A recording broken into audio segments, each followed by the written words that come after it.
All right, welcome in to Ricky Reacts. This is a new one we do. I will tell you this much. Dylan, I don't know these questions. Dylan is giving me questions.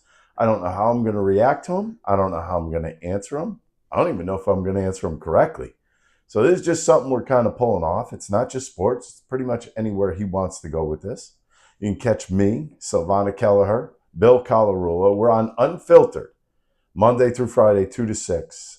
And that is on 97.5 The Fanatic, 97.5thefanatic.com, and NBC Sports Philadelphia. Dylan, it's on you. Okay. Early in the week, we saw an umpire have a very tough time behind the plate, Phil Cousin.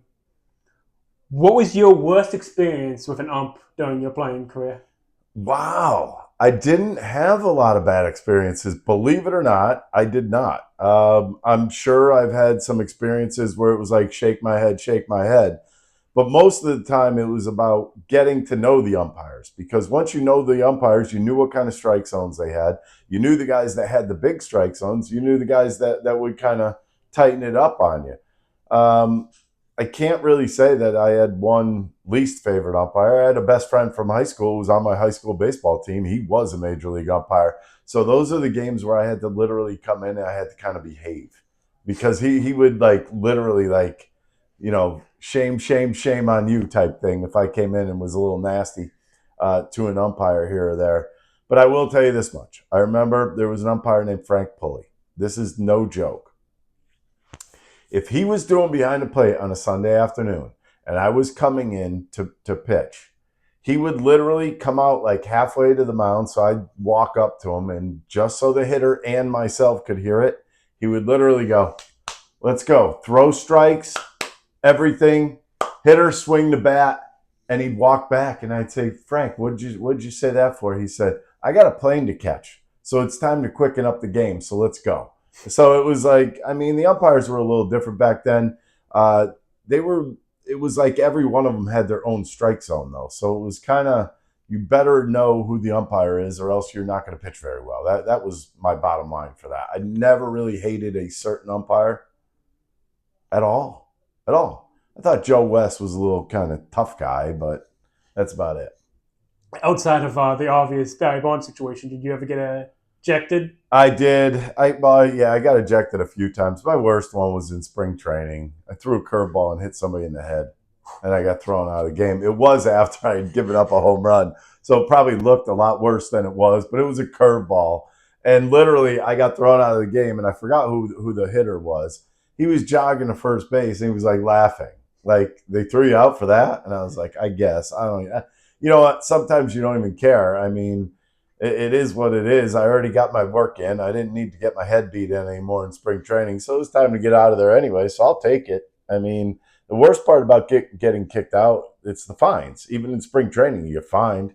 I got fined $5,000 for Barry Bonds, and I had to pay that out of my own pocket. But besides that, uh, I think I had two ejections in the major leagues. One of them was the Bonds. The other one was hitting somebody when you're told not to already. But when I look at it, it is what it is. I mean, people get tossed out all the time. I never got tossed out for like a bad call and going after an umpire, but I have been for hitting guys. So Yeah. The new super movie came out this week. Who's your favorite and least favorite superhero? my favorite superhero, I'm gonna go with Spider-Man. I mean, he's kind of all over the place. He's fast. Uh, he could go up on the web and fling through buildings and throw himself really far and then catch himself. I think that's awesome. I also kind of wouldn't mind being Superman in a sense that he can get from wherever like literally, you want to go on a trip, you want to go to the Caribbean, you're there in like a minute. You land, it's safe, it's easy, and then you land there, you're Clark Kent. So I think that would be pretty cool too. I guess, I mean, that's that. My least favorite, Batman. Not a huge fan of Batman. What the hell does this guy do? Seriously, think about it for a second. Batman's not real tough. I mean, he's got a fake stomach on, and he uses all the toys. You heard the Joker. The Joker says, "I love all those wonderful toys." Why? Because he couldn't do it himself. So he always needed toys. So I don't even think he needed to be Batman, Could have just been himself and just used the toys. That's that. Yeah, I know You this is didn't some. like that answer, did you? I love Batman, but I'm not gonna. It's Ricky reacts, not Dylan reacts, so I won't weigh in. I know this is something that gets you fired up a lot, but what's the most annoying type of driver to deal with on the road? Most annoying driver. Um, I'm gonna go with the people that will get in the left lane, and this is on an interstate, and drive under 40 miles an hour on an interstate, which was pretty interesting because I was up in Upper Pennsylvania not too long ago, and wide open roads up there, and it literally there were signs that said if you drive under 40 miles an hour, you will be ticketed. Get out of the left lane. So I mean, to me, it's about you're supposed. That's called the fast lane. Last time I checked, why do people go 40 miles an hour in the fast lane? And why do people slam on brakes when I got the worst rubberneckers. You are the worst. You people are the ones that cause traffic jams, and you're the people that will complain about the traffic jams constantly. I complain about it because I hate you as a driver. How about that? The people that have to look when there's an emergency vehicle on the side of the road have to look, right? A little bit of an accident. Yeah, it's not NASCAR. So, you know what? Do yourself a favor. Keep your hands on the wheel, look forward, and keep going straight and do the speed limit. Because that way you don't cause everybody else behind you to have a traffic jam for 4 hours because of you, which is absolutely the most pathetic thing. Yeah, Dylan, you caught me there. I wasn't going with that one at first, but then I thought about the rubberneckers, and I can't stand you rubberneckers. Okay, so Paul Pierce recently called himself the best pure scorer in NBA history. Yeah, Putting aside how crazy that is, do you think pro athletes need to have that thought where they think they're the best, even if they're not? I think you should, but not everybody has that. And I'm going to tell you right now, Paul Pierce, Ray Allen was a much better pure shooter than you are, so that puts you at least in second place, just like that. How about Steph Curry? That puts you in third place now, and I could keep going, but I won't. But I will say this much: you have to have a cocky type attitude in game. I don't think you should have to carry that outside of the field. I think a lot of players nowadays, I think people get the feel that they do that, but I think it's just one of those things where they have to be. You have to think you're better than everybody else because if you're playing baseball, you're going up against a pitcher. You go up against, let's say, in my day, Greg Maddux. You better think you're better than him, or else he's going to get the best of you every single time. And you have to picture yourself as being the best. But I mean, to come out in public and say it, I think that's just trying to tap yourself on the back, trying to pat yourself on the back, trying to make yourself feel better. That's what I think. Yeah. You often talk about cooking. You clearly pride yourself for being a good cook. Yeah.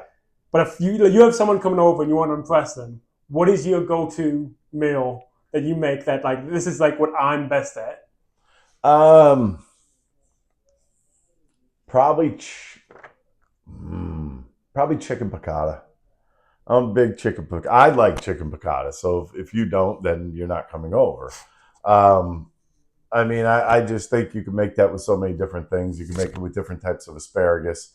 You can make couscous. You can make some. My favorite is truffle risotto. So if you make it with some truffle risotto, which I know is hard to make, but I think people would appreciate it. I mean, anything like that, you could make different types of things with different kind of vegetables, different kind of potatoes with it. I think chicken piccata would be my call. For me, I'm going with the ribeye steak for myself. Final question. You've won a Punch-Out shirt a couple times in the past 2 Yep. weeks. What's your favorite video game of all time? Hmm. Oh, this is going to sound ridiculous. I used to love the Nintendo hockey, NHL hockey. So like NHL 94, somewhere in that area. I think those were the games that were not exactly up to snuff in today's world, but the stick figures and the players didn't exactly look like real players. But one thing about that is you could always find a cheat on hockey. On the NHL hockey, you could always find a cheat. You always knew how to score a goal. You always knew what corner you could pick to score a goal.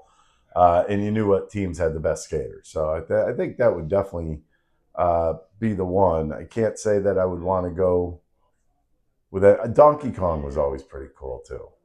Oh, wait, Super Mario. But the first Super Mario Brothers.